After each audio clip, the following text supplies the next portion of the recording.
첫날 배웠던 거. 처음에 공탁을 할 때의 계좌입금은요, 그때는 그 납입을 할 때 얘기고요. 그거는 이제, 별도의 계좌 신청을 쓰는 게 아니에요. 아니고, 그냥 그 공탁서 안에 체크를 하면 되는 건데, 여기서 얘기하는 그 예금계좌란 말은, 그거와 달리, 공탁금을 받을 때 얘기해요. 그래서 볼까요? 보시면 이제, 거기 1항에 40조입니다. 출급 회수를 할 때, 일단 계좌를 하나 만들어가지고 와라 이거죠. 그래서, 자기 비용으로 통장 만들어가지고 오면은 그쪽 계좌로 입금을 신청하면 내가 해주겠다. 그죠? 그러면서 이때 중요한 것은 2항입니다. 별도의 공탁금 계좌 입금 신청서를 내는 거예요. 이게 앞에 있는 맨 앞에 공탁과 다른 거예요. 그죠? 별도로 공탁금 계좌 입금 신청서를 공탁관한테 주는 거예요. 이걸 슬쩍 뭐 보관자라고 바꿔치기 하는데 다 거짓말이에요. 그죠? 그래서 공탁자한테 내는 거야. 공탁소에다. 그러면 이제 그걸 계좌로 돈을 넣어주는 거죠. 그건 어려운 거 아니지 않습니까? 그리고 5항에 2010년도 이 계좌 입금이 시금법원에 안 됐거든요. 그런데 이때부터 지금은 시군법원도 계좌 입금이 되니까 과거에 시군이 안 된다는 조문을 삭제해서 지금은 시군법원도 계좌 입금이 다 됩니다. 이제 그래서 그게 2010년도부터 시행되는 것이고 또 최근에는 2013년까지 그 별도의 그 매뉴얼이 만들어져 있습니다. 그게 우리가 계좌 입금에 대한 얘기죠. 따라서 그 2조를 보시면요. 공탁금 계좌 입금 신청서를 공탁관한테 내라고 되어 있고, 물론 이제 그 은행을 거쳐서 당연히 뭐 이자에 대한 것도 이렇게 등록을 해서 한마디로 이제 통장을 만들어 가지고 오라는 얘기고요. 입금 계좌는 당연히 뭐죠? 당연히 신청의 명의로 만들어서 할 수 있고 또 계좌도 여러 개 이렇게 포괄 계좌를 해서 여러 개 계좌로 할 수도 있습니다. 물론 해지할 수도 있고요. 그리고 4조에 보시면 우리가 원래 공탁금 청구는 두 통을 내는데 청구서를 계좌 입금은 어차피 은행 갈 필요 없으니까 계좌 입금에 대한 청구서 쓸 때는 청구서를 한 통만 내면 돼요. 이 4조가 제일 잘 나오죠. 청구서를 한 통만 낸다고 되어 있어요. 그리고 계좌 입금에 대해서 출국과 회수하는 사람은 청구서에 당연히 뭐 입금 계좌번호, 실명번호를 쓰고 주인번호라든지 초번호 같은 것들을 법인일 때는 사업자 등록 같은 걸 내라는 얘기입니다. 다만 이제 포괄 계좌, 여러 개 계좌가 있을 때는 별도의 실명 소명은 필요 없다. 하나가 있으니까 됐고요. 사망에 공탁관이 이제 이렇게 계좌 입금을 인가를 하면은 은행에다가 야, 돈 줘라고 입금 지시를 전송으로 합니다. 그러니까 청구자에게 그 청구서를 한 통 있는 걸 주면 안 되죠. 그때 줄 필요 없죠. 겨부하지 않는다고 잘 내요. 그러니까 1번과 3번을 제일 잘 냅니다. 시험 문제에서. 그리고 계좌 입금을 일단 했던 사람이 나중에 철회를 하거나 해지하지 않는 한 반드시 계좌 입금으로만 돈을 줘야 돼요. 그죠? 그리고 직접 왔다고 주면 안 됩니다. 반드시 계좌 입금은 계좌 입금만 처리를 하는 것이고 다 온라인 됩니다. 지금. 그 다음에 이제 그런 것들을 알 수 있습니다. 예. 오른쪽에 볼 수 있고요. 넘어가서 6번에는 이제 지금은 이게 법이 자꾸 바뀌어가지고요. 이게 보시면은 이제 51조 보실까요? 51조. 이 공탁금에 대한 이자는 별도로 따로 조문이 하나 있어요. 뭐냐면 거기에 공탁금 이자에 관한 규칙이 따로 있어요. 조문이 달랑 몇 개 있어요. 있는데 일단은 52조에 그 보통 이제 원금과 함께 이자를 줍니다. 또요.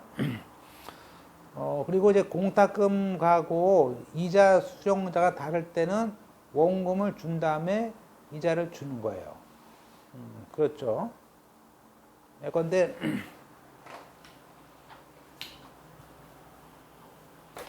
A가 얼마 전인가요? 저희가 한 3년 전에 2천만 원을 공탁을 했어요.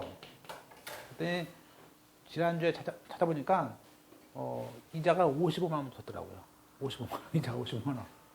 그래서 사줬는데 이 A가 이제 공탁을 하고 이 돈을 이제 얘한테 예컨대 2015년 10월 5일 날 얘한테 이 2천만 원에 대한 걸 네가 가져가라고 양도했어요. 양도했어. 그러면 양도하면은 이게 원금하고 이자가 이렇게 있을 거 아니에요? 근데 그러면 또 10월 5일 그 전까지 이자는 A 거예요. 그러니까 나중에 찾으면 55만 원 얘 줘야 된단 말이에요. 얘는 원금을 주고. 그죠? 이렇게. 그래서 이렇게 원금과 이자가 받는 사람이 다를 수는 있어요. 있는데 중요한 거는 이 사람이 원금을 가져가기 전까지는 이자만 다를 수 없어요. 원금은 빼가야지, 그죠? 순서가. 그래서 그거를 잘 물어봐요. 그래서 그 52조에 그러나 공탁금과 이자를 받는 사람이 다를 때는 원금이 나간 다음에 주는 거지 아직 안 나갔는데 50만 원 달라고 주면 주겠어요? 안 주는 거지, 그죠? 물론 이제 이건 전부 다 이제 규칙에 보면은 53조에 은행이 계산해줘요. 가면 딱 계산 딱 써가지고 줍니다. 물론 아까처럼 이 항에 이자를 별도로 청구할 때는요, 별도의 이자 청구서 2통 냅니다. 그러니까 이 사람은 별도로 내겠죠? 55만 원 받으려면 별도로. 그러니까 보통은 이제 내 필요 없는데 따로따로 받을 때 얘기입니다. 따로따로. 유가증권, 54조. 유가증권의 경우에도, 자, 유가증권은요, 뭐, 예컨대 국채가 있고요, 회사채가 있어요. 그래서 3년 보관했어. 그러면 똑같이 이자, 자, 유가증권에는요, 특히, 예컨대 이렇게 뒤에, 그죠? 3개월마다 6개월씩 이렇게 이자를 줄 수 있는 권리가 이렇게 있죠. 이게 2표죠. 그래서 요걸 갖다가 3개월치를 뜯어가지고 주면은 이제 이자 줄 거 아니에요? 그게 2표인데, 이자를 받을 수 있는 표죠. 그걸 가져가야 줄 거 아니에요. 국채이자라든지, 회사채 배당이라든지. 그 2표를 받을 수 있는 것도 똑같이 그 2표 청구권 2통을 내라. 뭐 그런 얘기예요.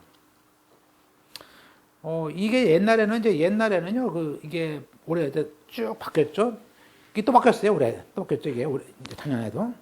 또 바뀌었는데, 현재는 1000분의 1이에요. 그죠? 이자 거의 안 주죠, 이제요. 그래서 원래 이자가 이게 1%였다가 연 2%였다가 별단 예금했다가 하여튼 그러다가 2009년에 와서 드디어 이제 연 1%에다가 연 0.5%다가 지금은 0.2%. 지금은 0.2%입니다. 뭐 거의 안 준다 보는 거죠, 이제. 이자는 거의 안 주겠다는 얘기죠. 어떤 게 뭐 바뀌어왔다 이렇게 보시면 돼요.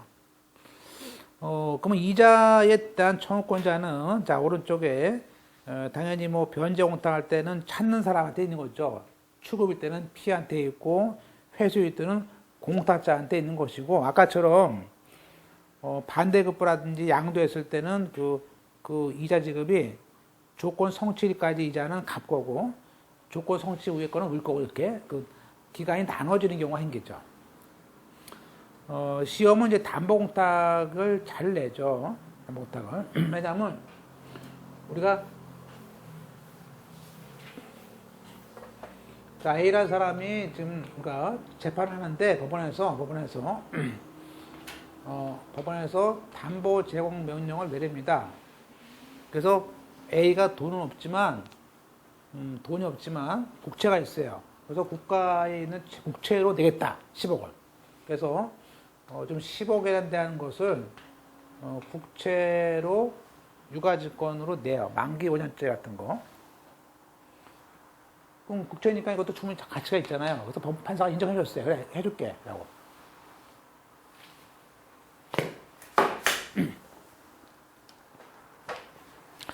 자, 그런데 이제 그러면 보세요. 이게 한 3년, 4년 하면요. 이것도, 이자가 붙을 거 아니에요. 그죠? 국채이자가. 그래서 한 500만 원이 됐어. 와, 돈이. 그죠? 그러면 이 500만 원은 누구 거냐는 거지, 나중에. 이게 담보공탁 같은 경우니까. 자, 원래 변제공탁은 원금 이자가 다 따라오거든요. 자꾸 다 받는 건데, 담보공탁은 원래 약정이 법원에서 10억만 내라고 했잖아, 10억만. 10억을 초과하는 부분은 담보가 아니지. 이거 누구 거예요? 이거는 공탁한 사람 거예요. 그렇죠? 담보를 제공한 사람 거죠. 상대방께 아니죠. 상대방은 이 10억만 담보 제공에 걸려 있는 것이지. 그래서 우리가 그게 어디냐면 7조에 있습니다. 그게 보세요. 볼까요? 그 다만 7조 단서에 있어요. 단서에. 보증공탁. 우리가 보통 담보공탁을 다른 말로 보증공탁이라고 또 써요. 용어를. 그래서 이 보증으로 하는 공탁할 때는 보증으로 대신해서 유가증권을 10억을 했어. 그럼 거기에서 나오는 이자나 배당금은 누구 거예요? 공탁자가 갖는 거예요. 그죠? 그 공탁자를 그 앞에다가 피자 붙여가지고 틀리게 해. 피가 아니고 공탁자. 그러니까 이 문제가 막 그래. 짜증나고 치사하다고 하는데, 아니, 치사한 건 아니고요. 물론 치사할 수 있는데, 누구 건 중요한 거야. 말은 치사하지. 그렇지만 굉장히 중요한 얘기니까, 돈 얘기니까. 그죠? 근데 하여튼 그렇습니다. 그래서 그거를 다음 페이지 보시면 기출문제 나와요. 나오잖아요. 보증, 이자는 누구라고? 그렇죠. 실무도 그럴 수 있어요. 왜냐면 실무에서도요, 네가 그러지. 야, 이거 다 내 거 아니야? 그럴 수 있죠. 이게 몇십조 돼봐. 엑스카운트 뭐냐? 예. 법을 정했어. 조문에 있어, 아예. 싸울까봐. 끝으로 3번에, 이제 압류를 했을 때. 그러면, 이 A가 가지고 있는, 보세요. A가 10억을 공탁했어요. 나중에 승소하면 찾을 거 아니야? 이 공탁금 회수에 대해서, 압류하고 싶어. 그럼 당연히 공탁소죠. 그럼 갑이 이 공탁금에 대해서 압류 추심을 할 거 아니에요.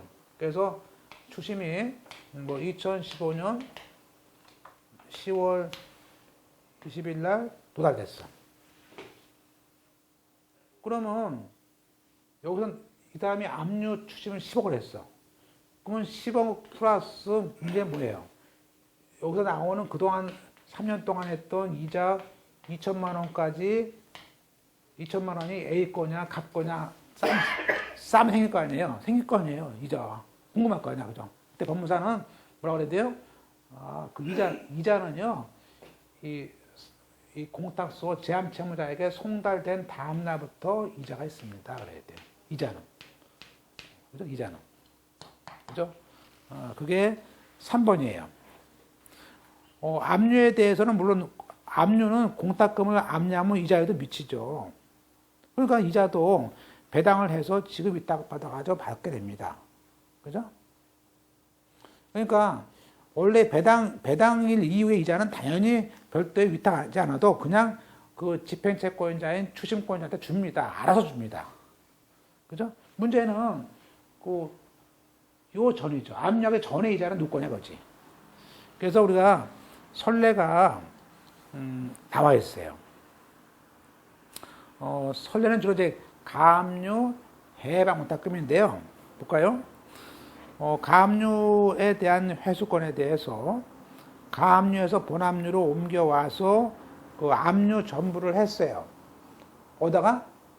당연히 공탁소인 제함 채무자인 국가인 공탁소에 송달이 된 때, 죽으시고, 그 송달된 때 채무자가 갖고 있는 회수권을 대신해서 그 전부 명령권자가 권면액 범위 내에서 다 채권자 앞으로 옮겨오는 것이다 이거예요. 그러니까 공탁 한 날부터 제함 채무자에게 송달되기 전까지의 이자는 채무자한테 주고 송달된 후의 이자만 전부 채권에 주는 것이죠. 그러니까 이때 2천만 원을 A를 줘야 되는 거예요. A를 줘야 돼. 그죠? 그러면 또 압류해도 되지. 또, 그건 또 주지 말라고, 그죠? 네. 그 사이 빼가면 끝나지 말았거든. 네. 그런 얘기입니다. 이자도 크니까. 자, 오른쪽에 아까, 이렇게 따라서 공탁금을 받는 사람이 이렇게 당사자가 바뀝니다. 아까, 그죠? 압류권자라든지 양도인한지 이렇게 바뀌지 않습니까? 교체했을 때는 그 교체일 전까지 이자는 종전자한테 주고 교체 이유자는 또 나눠주는 것이죠. 그래서 만약 양도했다면 양도 통지 도달 후에 이자는 양수인 거고 도달 전에 이자는 누구 거예요? 원래 양도인 거겠죠? 똑같이 아까 봤던 사례에 봤듯이 그 전면형이다. 그러면 그 압류 명령, 전면형 송달 후에 이자가 전부 채권자 거니까 송달 전까지 이자는 원래 공탁자 당사자들한테 줘야 되는 것이죠. 그죠? 이게 뭐 애워줘야 되는 건 아니죠. 따라서 선례가 잘 나옵니다. 이 공탁금 출구권에 대해서 압출을 했어요. 그러면 그 추심권자는 자기가 압류 전에 대한 이자가 100만 원이니까 아깝잖아요. 달라고 할 수 있어요? 못 달라는 거야. 그건 그 사람 거야. 압류 명령 송달 후에 이자가 이제 압류 명령 전에 대해서는 그 이자가 100만 원이든 1000만 원이든 추심할 권한이 있어요? 없죠. 없습니다. 그러니까 또 이것도 뭐 딱 부러지게 없다가 말을 해야 되죠. 보통 요즘은 이게 없단 말을 안 하면 또 있는 거로 알았지 않냐 따지고 그러니까 설명을 해. 자, 넘어가겠습니다. 자, 이제 194페이지에 우리가 이제 장기 미제라고 해가지고 나오는데요. 진짜 우리가 배우는 공탁법은요, 지금 20문제 나오죠? 그렇습니다. 40점이고 2개씩 나옵니다. 우리가 지금 법무사 같은 경우는 그 2점씩, 그죠? 그러니까 50개 맞추는 게임인데, 공탁은 그 중에서 40점이고, 20개 나오는데, 이게 어려운 어려운 애는 한 5개밖에 못 맞아. 10개 틀려. 그리고 문제는 뭐냐면요.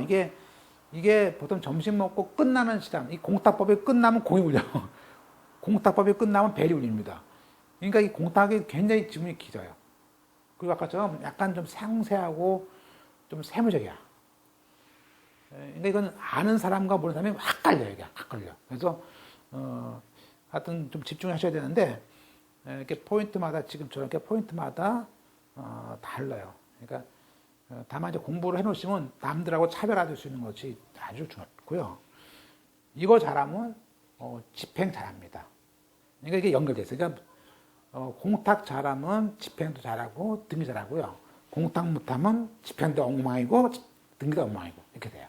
신입법은 연결돼 있어요. 그래서 이번 기회에 좀 계속해서 잘하시면 신입법은 그냥 3개가 하나 전부 다 제가 볼 때는 상당한 점수가 될 수 있습니다. 자, 장기 미제는 뭐냐? 장기 미제는 이제 우리가 공탁을 해놓고 오랫동안 찾아가지 않는 사건을 있는데 나중에 그걸 찾으러 왔을 때 이걸 어떻게 할 거냐 이거죠. 그래서 그 2015년도, 2010년도에서 최근에 2013년까지 나왔었죠. 여기서의 이 사건의 개념은 장기 미제 사건뿐만 아니라 고액 10억이 넘는 사건, 또 이자만 남겨 있는 사건을 말합니다. 이런 사건을 잘못 주면 큰일 난단 말이에요. 그래서 결제를 받자는 얘기예요. 그래서 오른쪽에 장기라는 말은 10년이 아니고 얼마예요? 5년.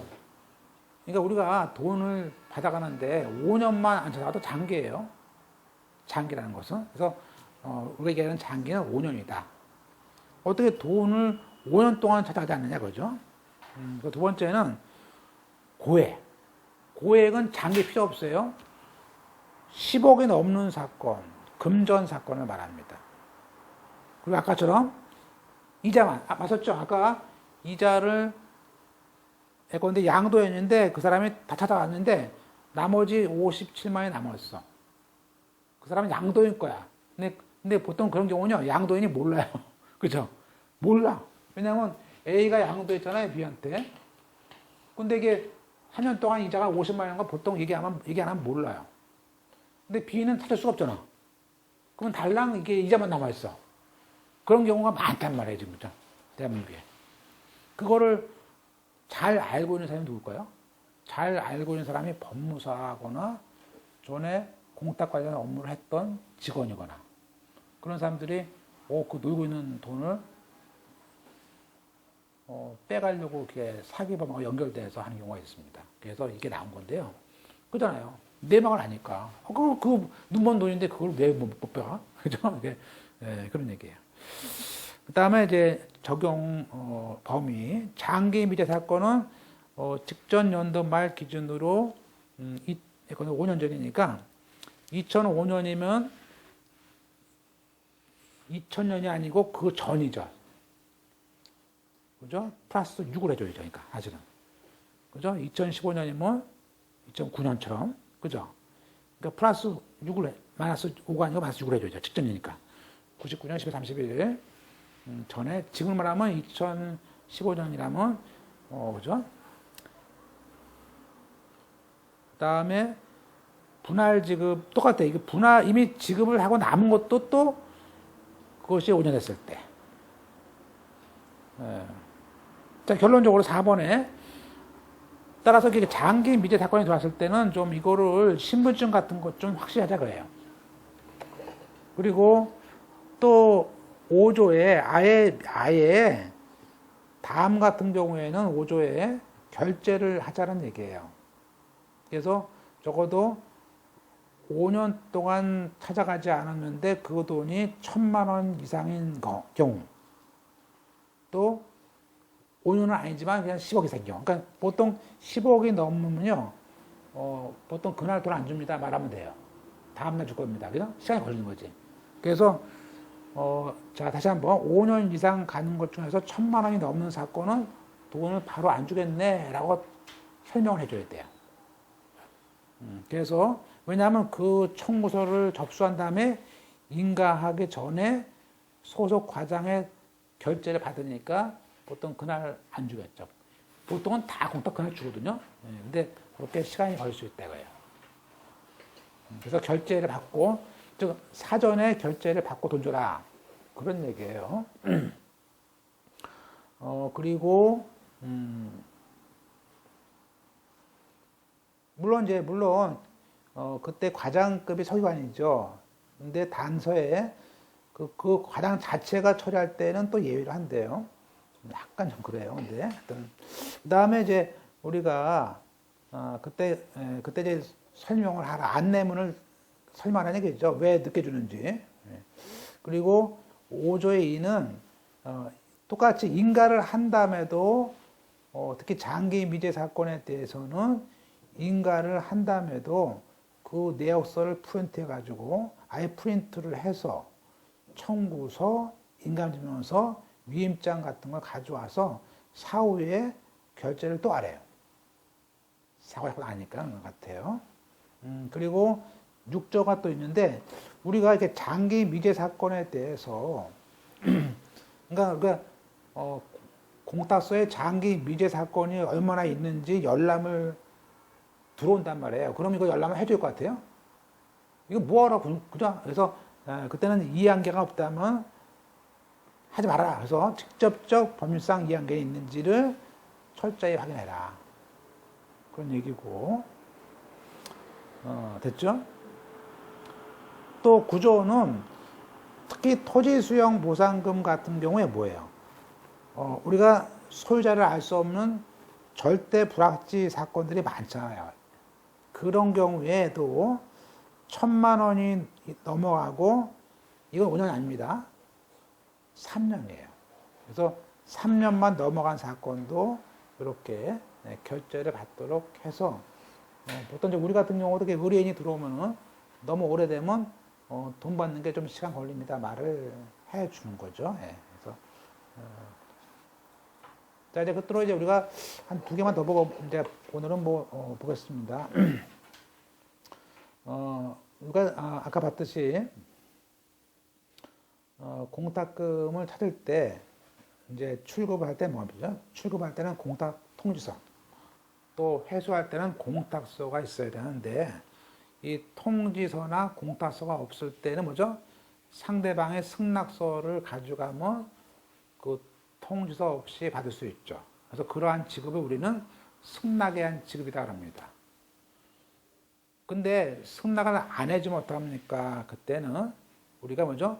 보증인을 세우면 됩니다. 그렇습니다. 그게 우리가 얘기하는 보증지급이에요. 그러니까 여기서 보증지급이란 말은 공탁 통지서나 공탁서를 분실했거나 첨부할 수 없을 때 보증인을 2명을 세우는 겁니다. 볼까요? 41조 1항에 따라서 출급 회수한 사람이 출급은 통지서를, 회수는 공탁서를 첨부할 수 없을 때는 2명 이상의 연대 보증인을 세워서 그 사람이 또 뭐죠?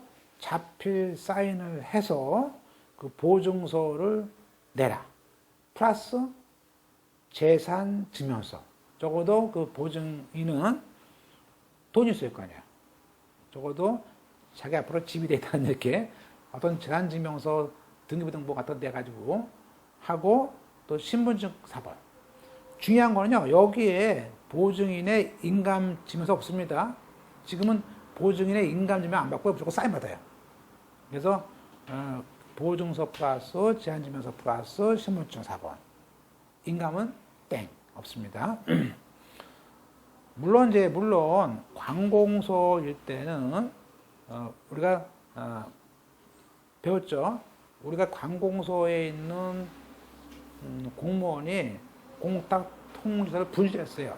그러면 그때는 관공서의 경우는 뭐죠? 1,000만 원이 넘어갈 때는 필요하죠. 통지서가. 그때는 관공서 경우는 그냥 거기에 재직 증명서 가져오면 돼요. 재직 증명서 가져오면 줍니다. 그죠? 됐죠? 물론 끝에 3번에 이 공탁금을 찾는 사람이 자격자 대리인, 특히 법무사라든지 변호사라든지 대리인의 경우에는 그 대리인이 보증서를 대리인 명의로 보증서를 작성하면 또 된대요.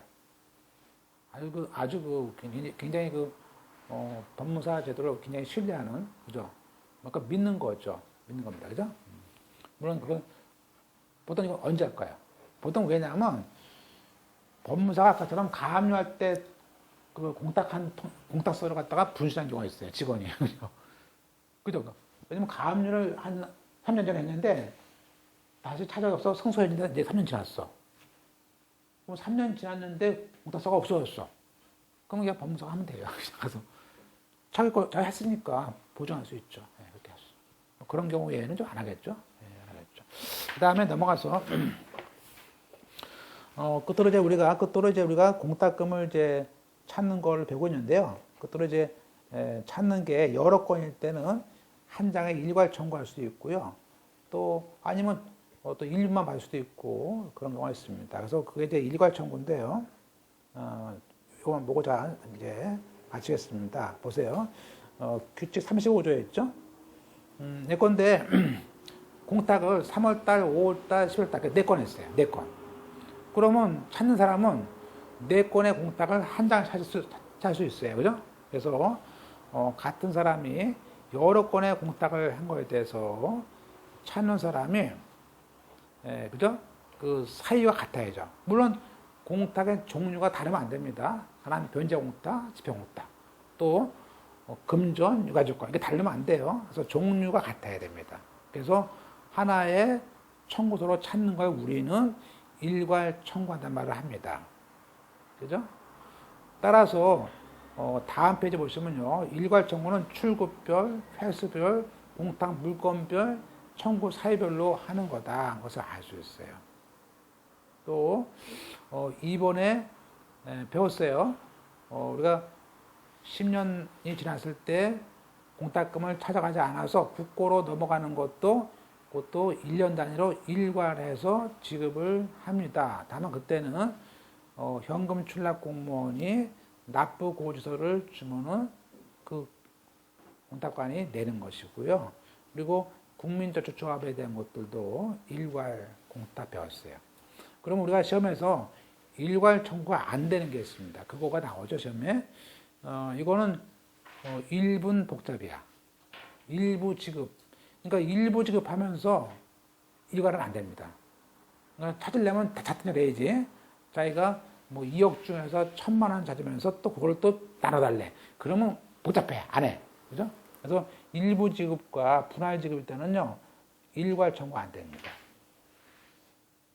같은 말로 복잡한 거라든지, 당연히 3번은 안 되죠? 청구가 이유가 없어서 안 준대. 그건 당연히 안 되는 거지. 부수리. 그래서 이 세 가지, 일부, 분할, 복잡, 부수리 할 때는 일괄 청구 안 돼. 라고 하셔야 되고요. 그래서, 그 일괄 청구에 대해서는 특히 2013년에 또 나왔습니다. 그래서 우리가 그걸 왜 보냐면요. 그 언더라인에 원래 그 일괄 청구는 이제 가번에 여러 개의 공탁을 한 장에 찾겠다는 거 아니었어요? 그래서 출구별, 회수별 쓰는데 그럼 만약에 유가증권을 공탁했을 때 유가증권은 일부에 대해서 그 대공탁과 한마디로 원금하고 이자가 나와 있는 대공탁 부분하고 부속 공탁 부분이 있어요. 그러니까 출급할 때나 회수할 때도 대공탁과 부속 공탁은 기존 공탁에 포함시켜서 하나의 청구로 할 수 있다. 즉 우리가 대나 부속 공탁도 하나의 청구로 할 수 있게끔 했어요. 원금 이자는 따라가느니 어차피 유가증권을 주고 뭐죠? 현금 받을 때 뭐죠? 내가 유가증권을 5년 동안 맡겨놨어요. 국채를. 그러면 은행에서 뭐죠? 상환금 5억이라는 상환금 플러스 이자가 됐을 거 아니에요. 그럼 이건 대공탁이고 이건 부속공탁이야. 그럼 어차피 이것도 한 장에 사는 거죠, 보통. 그죠? 예. 그래서 그런 경우도 우리가 그때는 공탁의 종류에 따라서 각각 한 건의 청구를 할 수는 있습니다. 그래서 금전은 금전끼리, 유가증권은 유가증권이고요. 나머지는 다 봤던 겁니다. 아까 승인 기준에서 봤었고요. 그리고 3번에 일괄 청구를 주세요라고 받을 때는 공탁서 왼쪽에다가 일괄 청구 빵을 딱 찍어줍니다. 그래서 보면요, 이 사람이 일괄 청구를 했구나라는 것을 알 수 있게끔 해가지고 일괄 청구로 주소를 해야 되고요. 나머지 이제 일부 지금은 다